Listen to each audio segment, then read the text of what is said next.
আসসালামু আলাইকুম, রোদুস home style কুকিংয়ে স্বাগতম। আজকে আমি রান্না করব সবজিগুলো কেটে নিব। এখন আমি এগুলোকে ভালো করে পরিষ্কার করে ধুয়ে নিব।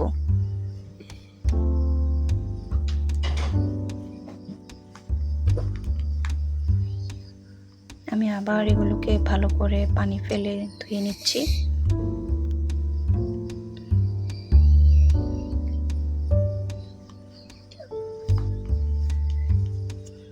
ধোয়া শেষ হয়ে গেলে এখন আমি চুলায় কড়াই বসিয়ে দিব।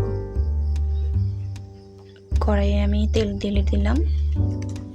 এখন আমি গরম তেলে পেঁয়াজগুলো দিয়ে দিব।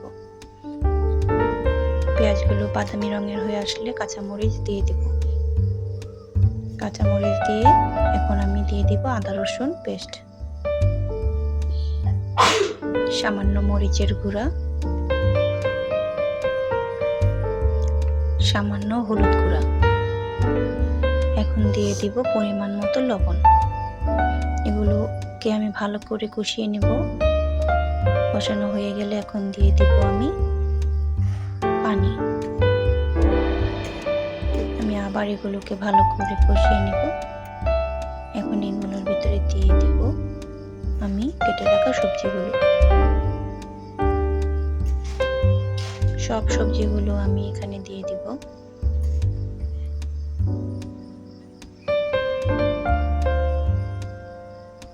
এখন উল্টে পাল্টে মশলার সাথে মিশিয়ে নিব।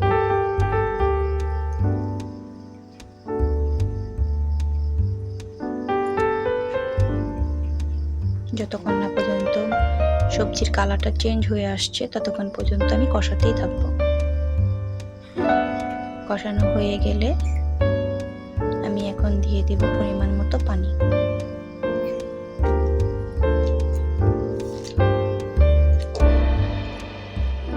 বলক ওঠা পর্যন্ত আমার অপেক্ষা করতে হবে। এখন আমি ঢেকে দেব। বলক চলে এসেছে।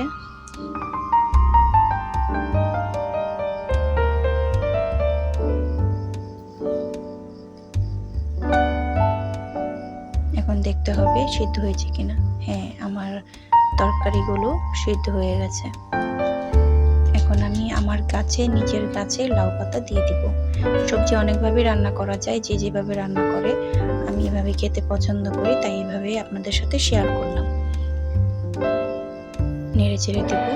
যদি আমার ভিডিওটি আপনাদের কাছে ভালো লেগে থাকে অবশ্যই আমার চ্যানেলে লাইক, সাবস্ক্রাইব এবং শেয়ার বাটনে ক্লিক করে আমার পাশে থাকবেন।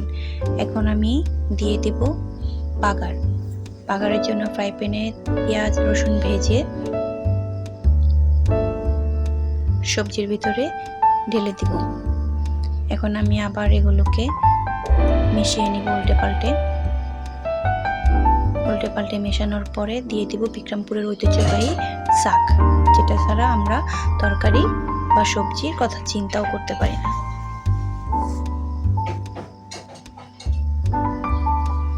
প্রায় শেষ হয়ে গেছে আমার রান্না।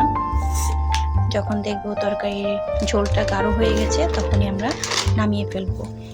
এভাবে রান্না করে খেয়ে দেখবেন, অবশ্যই আপনাদের কাছে ভালো লাগবে।